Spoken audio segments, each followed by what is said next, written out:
علام صاحب، رمضان المبارک کی ان بابرکت ساعتوں میں بہت سے لوگ جو ہے وہ سحر و افطار کے حوالے سے اہتمام بھی کرتے ہیں، دوسروں کی خیر خواہی بھی کرتے ہیں اور سحری کا اہتمام کراتے ہیں، اس کے علاوہ افطاری کا اہتمام کراتے ہیں۔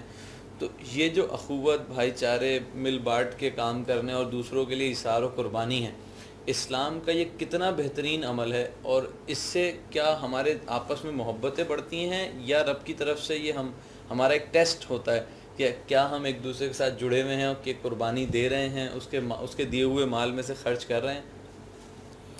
بسم اللہ والحمد للہ والصلاة والسلام علی رسول اللہ۔ بنیادی طور پر پہلی بات یہ کہ انما المؤمنون اخوہ، تمام ایمان والے آپس میں بھائی ہیں، یہ برادرہڈ، بھائی چارہ۔ دوسری بات یہ کہ بہترین لوگ وہ ہیں جو لوگوں کے لیے نفع بخش ہوں، مفید ہوں۔ خیر الناس من ينفع الناس، انفعهم الناس بھی الفاظ ملتے ہیں۔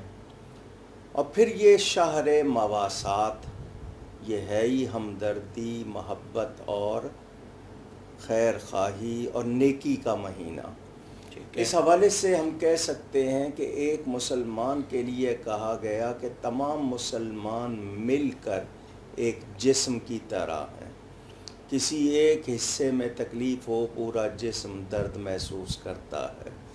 تو مسلمان، وہ جو علامہ اقبال نے کہا تھا نا، خاص ہے ترکیب میں قوم رسول ہاشمی، تو ہمیں دوسری اقوام پر قیاس نہ کیا جائے، ان کی طرح نہ سمجھا جائے۔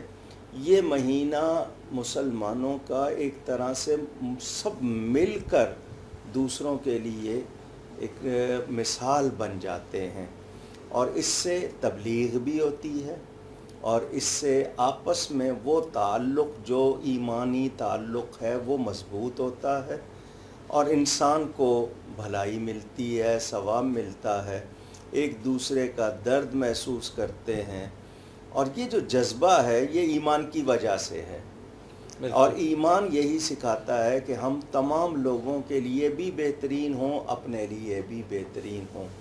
تو اس میں ہر وہ خوبی، خواہ وہ کھانا کھلانا ہو، خواہ وہ اچھی بات کرنا ہو، خواہ وہ کانٹا ہٹانا ہو، خواہ وہ دوسروں کی مشکلات کا حل نکالنا ہو، سب آ جاتا ہے اس میں۔ ٹھیک علامہ صاحب، یقینی طور پہ مہینہ مواسات کا، بھائی چارے کا، اور اللہ رب العزت کی دی ہوئی نعمتوں کو دوسروں میں مل بانٹ کے جو ہے کھانے کا ہے، اور یقینی طور پہ اس ماہ مبارکہ کے حوالے سے کہا جاتا ہے کہ رزق میں فراوانی آتی ہے۔ تو اس سے کیا مراد ہے کہ ہمارے دسترخوان وسیع ہو جاتے ہیں، یا رزق، مومن کا رزق بڑھ جاتا ہے، حدیث کے الفاظ کا مفہوم یہی ہے۔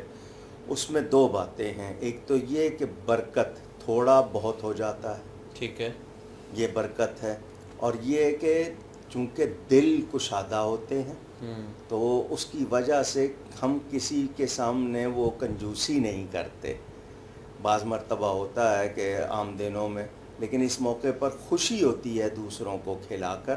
تو رزق بڑھ جانے کا مطلب برکت آ جانا بھی ہے، اور اس میں تھوڑا جو ہے وہ بہت ہو جانا بھی ہے، اور انسان کے لیے یہ ہے کہ اس میں لذت بھی اور برکت بڑھ جاتی ہے۔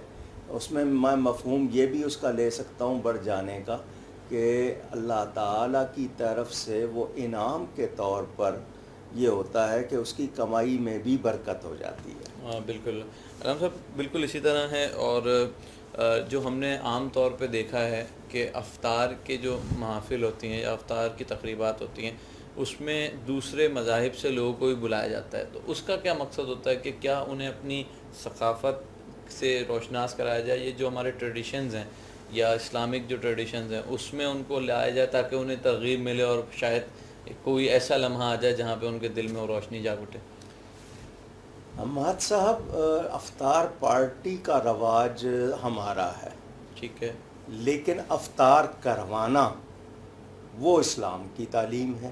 ٹھیک ہے، میں اس میں بغیر، حالانکہ افطار تو وہی کرے گا جس کا روزہ ہے، لیکن میں پوچھتا نہیں ہوں کہ روزہ ہے یا نہیں۔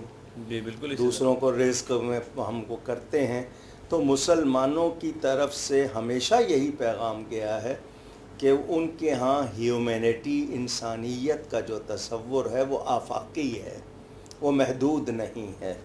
تو اگر افطار پارٹیاں کی جاتی ہیں تو وہ ہو سکتا ہے دعوت کے ساتھ ہوں کہ کس کس کو مدعو کیا ہے، لیکن افطاری عام کرنا وہ ہمارا ہو سکتا ہے، ہم اس کو اپنا کلچر کہہ سکتے ہیں۔